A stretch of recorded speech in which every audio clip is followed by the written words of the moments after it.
Hello Internet, good of you to join me here today. Today I'm going to talk about the Graflex Crown Graphic 4x5 press camera. If you've ever wanted to get into large format photography, and why wouldn't you, it's awesome, you've probably run into the issue where it is not cheap. Not only is the film expensive, but the cameras themselves run generally for a folding 4x5 field camera, $900 in that range. So it can be a pretty hefty investment for something that you're not sure about. The Crown Graphic is a nice way to break into large format film photography and spend less than $200 for a camera with a lens. I got lucky. I got this camera with a lens, though not the greatest lens, a decent lens, and 3 film holders. The woman didn't know what they were called. She called them photographic slides. I assume she found this in someone's attic. But I got that whole thing for $170 on eBay. I was drunk and bidding, and I got into a bidding war and ended up purchasing it, and then was like, oh, now I've got this camera. But I'm glad I did, because it's awesome. The camera itself was manufactured for a long time. I'm not certain on the specifics. I probably should Google these things. But this one, based on the serial number, I know was manufactured sometime between 1952 and 1953, which makes it almost exactly the same age as my father. So this is a 61, 62-year-old camera, which is cool. It's by far the oldest camera I own.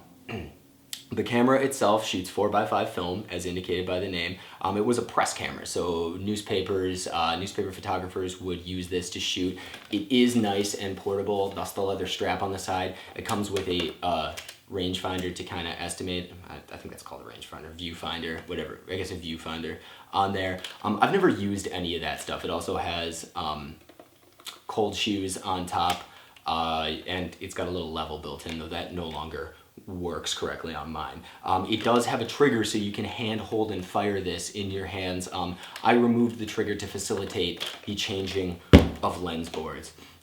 When I first got this camera, an issue that I ran into was I didn't know how to open it. And based on the internet, I'm not the only one who had this particular issue. It's a really strange question to have about it, but there's going to be a button on the side of this hidden under the leather.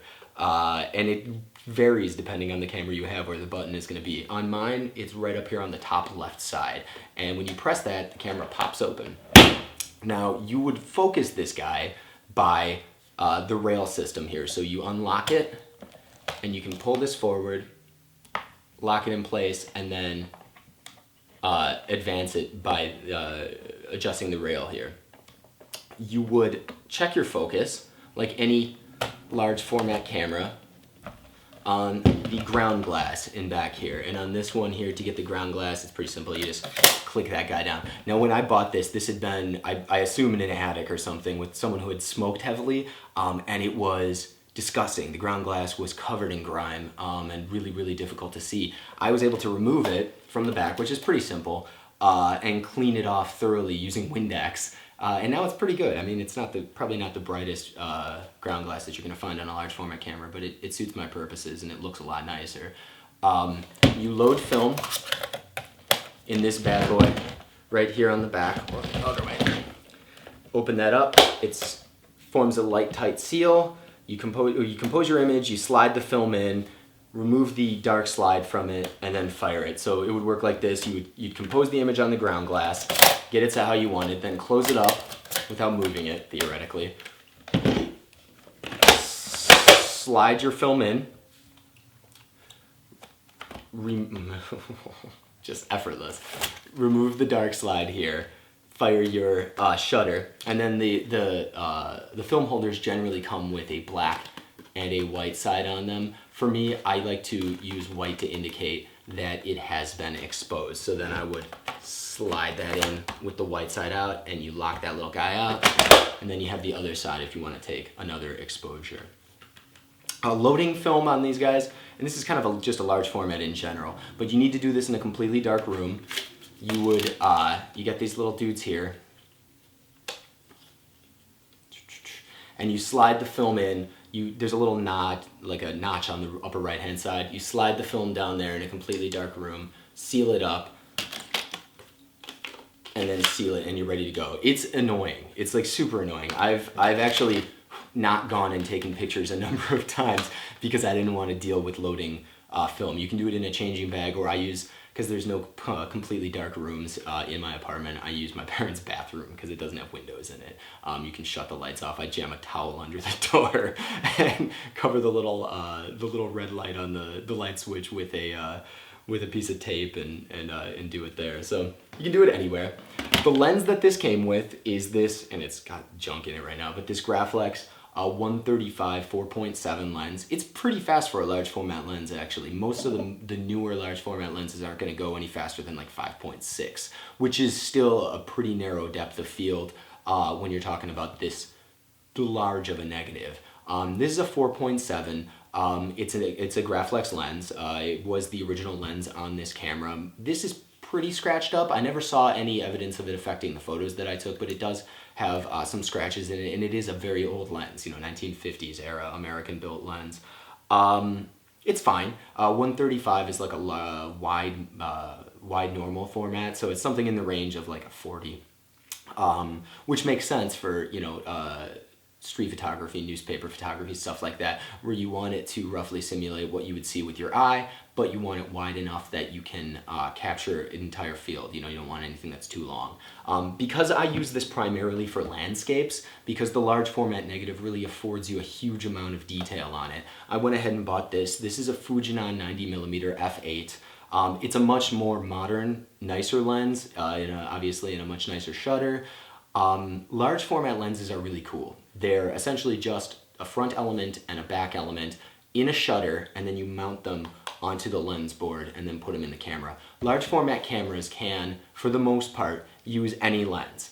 If you have a 4x5 camera, you can use any lens designed for any 4x5 camera. I could use Nikon lenses, I can use Fujinon lenses, I can use Graflex, Schneider, anything. Kodak made some lenses. Anything will work in this as long as it's designed to work with a 4x5 camera and as long as it'll fit. There are some lens elements that are going to be too big for a camera this size. And then there are some issues with, like, if you go with super wide lenses and the bellows, but those are the exceptions rather than the rule. For the most part, anything's going to work with this, so that's really cool to me. The film that you use is, of course, 4x5 film, and I've got a couple here. This is some Velvia 100. This is some Kodak Portra. I have to send it out to get it developed. Outside, if I did black and white, I could develop it myself like I do with my medium format. I haven't tried that yet because you have to do the entire process with the bath that they have, the tub that they have at the gallery I use, the darkroom I use. I'd have to do the entire process, like the developer, the wash, all that stuff in the dark. And I'm not trying to do that. So maybe if I go and buy myself my own 4x5 tub, with a seal on the top to keep it dark, then I could feel a little better about it. But for now, I'm just not messing with it. I send my film to a place in Rochester called Prowse. I'm lucky because Rochester's an hour drive from here, so usually if I ship it out Monday, I get it back Wednesday. They're pretty good. They don't charge a lot, and as far as like the quality of the negatives I've gotten, they've always been just flawless, perfect. So this would be a box of Portra, and I'll do a video on different films in the future. Here's a box of Velvia, Velveeta, and a 4x5 negative, as you can see, is pretty large. I mean, when you go to like get your film developed at Walgreens or whatever, and they give you a box of prints, those are usually 4x6 prints.